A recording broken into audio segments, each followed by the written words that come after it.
Pensa só numa empresa com milhares de funcionários, cada um precisando ver uma fatiazinha diferente da informação. Como é que se garante que o vendedor só veja as oportunidades dele, que o gerente consiga ver os dados da sua equipe e, principalmente, que ninguém acesse o que não deve, nem por acidente? Numa plataforma como o Salesforce, isso não é só uma questão de segurança, não. É a espinha dorsal de toda a operação. E hoje, a gente vai desmontar a arquitetura que faz toda essa mágica acontecer. O grande desafio no Salesforce não é simplesmente guardar os dados. É controlar quem vê o quê de um jeito super detalhado e, claro, eficiente. Com milhares de usuários em funções diferentes, a chance de virar um caos seria enorme. É exatamente aí que a arquitetura de segurança entra em cena. Pensa nela como um maestro de uma orquestra bem complexa, garantindo que cada músico, ou seja, cada usuário, toque a nota certa na hora certa. Então, para a gente entender como tudo isso se encaixa, vamos seguir um caminho bem lógico. A gente começa com a visão mais ampla da segurança, sabe? As regras gerais da casa. Depois, vamos descendo camada por camada, para entender o que as pessoas podem fazer, quais dados elas podem ver e o mais legal, como isso funciona por baixo dos panos. E para fechar, vamos dar uma olhada para onde tudo isso está indo, ou seja, o futuro da gestão de acesso. Olha, o melhor jeito de imaginar a segurança do Salesforce é pensar num castelo super moderno. Não tem só um portão principal, não. Para chegar no tesouro, que são os dados, um usuário precisa passar por vários checkpoints. Cada camada que ele atravessa é como se fosse uma nova porta, que pode conceder ou restringir o acesso, garantindo que cada um chegue só e exatamente onde tem permissão. E essa é a pergunta de $1 milhão, né? É isso que essa arquitetura toda se propõe a resolver. Como é que um vendedor consegue ver as oportunidades dele sem dar uma espiada nas do Coleba? Ou como um gerente de suporte acessa todos os casos da equipe, mas não os relatórios financeiros? A solução para esse quebra-cabeça está toda na elegância desse modelo em camadas. A primeira camada, bom, essa é a fundação do nosso castelo. É aqui que a gente define a regra mais básica, a mais restritiva de todas para a organização inteira. É como pensar na política padrão de todas as portas de um prédio. Por default, elas já vêm trancadas ou vêm abertas. Essa política padrão é o que a gente chama de Organization Wide Defaults, ou OWDs. São eles que vão ditar o que um usuário pode ver em registros que não são dele. E o princípio fundamental aqui é um verdadeiro mantra da segurança. Comece com tudo fechado. A partir dessa base bem restritiva, a gente vai começar a abrir as portas, mas só as portas certas, de forma bem seletiva. E aqui estão os dois extremos. No modelo privado, a porta padrão já nasce trancada. A regra é, ninguém vê nada que não seja seu. Ponto. Já no modelo público, essa porta está mais para aberta, pelo menos para visualização. Todo mundo pode ver os registros, o que não quer dizer que todo mundo possa editar, ok? Acertar na escolha do ODAW logo de cara é talvez a decisão de segurança mais importante de uma implementação inteira. Ok, já definimos a visibilidade padrão. Agora a gente sobe para a segunda camada. E aqui a pergunta muda. Não estamos mais falando sobre quais registros alguém vê, mas sim o que essa pessoa pode fazer na plataforma.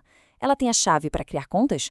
Tem permissão para deletar casos? Ou quem sabe a capacidade de editar um campo bem específico? As ferramentas para isso são os perfis, ou profiles, os conjuntos de permissões, que são os permission sets, e a segurança em nível de campo, o famoso FLAS. Os perfis são a abordagem mais tradicional, sabe? Blocos enormes de permissão, muitas vezes inflexíveis, meio monolíticos. Já os permission sets são como chaves extras que a gente pode dar para usuários específicos. Isso dá uma flexibilidade gigante. E o FLAS? O FLAS nos dá um controle de laser sobre cada campo. E aqui está um ponto crucial, que, olha, sempre gera confusão.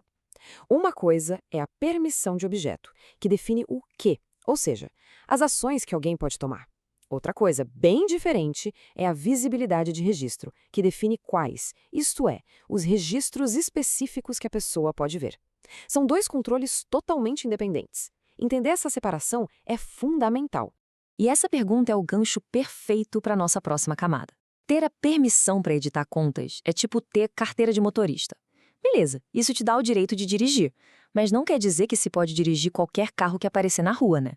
A próxima camada define exatamente quais carros estão disponíveis para esse motorista. Então, se a primeira camada trancou todas as portas, esta terceira camada é a que nos entrega as chaves para abrir algumas delas seletivamente. É aqui que a mágica do compartilhamento do sharing acontece. É o que permite que a gente estenda o acesso a registros específicos para usuários ou grupos que, por padrão, não conseguiriam vê-los. Esse compartilhamento seletivo acontece por mecanismos como a hierarquia de papéis, o compartilhamento manual e, principalmente, as regras de compartilhamento, as sharing rules. Uma regra dessas pode dizer, por exemplo, olha, sempre que uma conta for de alguém do time de vendas, compartilhe essa conta na hora com o time de suporte. É uma automação de visibilidade muito poderosa. Agora, vamos fazer uma coisa que nem todo mundo faz. Vamos levantar o capô e entender como Salesforce gerencia tudo isso lá no banco de dados. E olha, isso é essencial para qualquer pessoa que desenvolve ou arquiteta na plataforma. Por trás das câmeras, para cada objeto que precisa ser compartilhado, tipo contas ou casos, o Salesforce cria uma tabela de controle. Para o objeto contas, tem uma tabela chamada Account Share. Para casos, Case Share. Cada linha nessa tabela é, na prática, um bilhete de permissão, uma única concessão de acesso a um registro para um usuário ou um grupo. E o mais fascinante é a simplicidade dessa mecânica. Cada linha ali na tabela de compartilhamento precisa de só 3 informações: o Parent ID, que é o ID do registro sendo compartilhado, o User or Group ID, que é quem está ganhando acesso, e, o mais importante de todos, o Row Cause, que nos diz o porquê dessa permissão existir. É isso. O Row Cause diz pra gente por que aquele acesso foi dado. Foi por uma regra de compartilhamento? Foi porque o usuário é o dono? Ou porque faz parte de um time da conta? Analisar o Row Cause é, sem dúvida, o jeito mais rápido de diagnosticar por que alguém tem ou não tem acesso a um registro. E isso nos traz a um ponto crítico: performance. Cada regra, cada time, cada compartilhamento manual, tudo isso cria uma nova linha nessas tabelas shared. Em organizações grandes, a gente está falando de milhões, às vezes até bilhões de registros de permissão. Quando alguma coisa muda, o Salesforce precisa recalcular tudo isso, o que pode deixar o sistema lento e impactar a experiência de todo mundo. E por causa dessa complexidade toda e dos desafios de performance, o jeito de gerenciar permissões está evoluindo. O Salesforce está caminhando para uma abordagem mais moderna, mais ágil, abandonando aqueles perfis antigos e monolíticos para adotar um modelo baseado em componentes de permissão que podem ser reutilizados. A melhor prática hoje é assim, criar um perfil base super restrito, quase sem permissão nenhuma. Daí, a gente começa a adicionar pecinhas de Lego de permissão, que são os permission sets. Precisa de acesso a um objeto? Toma um permission set.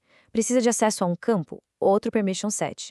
E aí, a gente agrupa esses conjuntos para montar uma função de trabalho usando os permission set groups.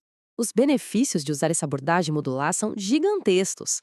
A manutenção fica absurdamente mais simples. Auditar quem tem acesso a quê deixa de ser aquele pesadelo. E o sistema fica muito mais escalável. Em vez de ter que gerenciar dezenas de perfis complexos, todos amarrados, a gente passa a gerenciar bloquinhos de permissão, limpos e reutilizáveis. E assim, a gente fecha essa análise da arquitetura de segurança do Salesforce com uma pergunta para reflexão. A gestão de acesso por aí ainda está presa naquele modelo antigo e rígido dos perfis?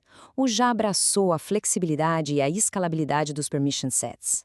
A resposta para essa pergunta pode definir a agilidade e a segurança do sistema para os próximos anos.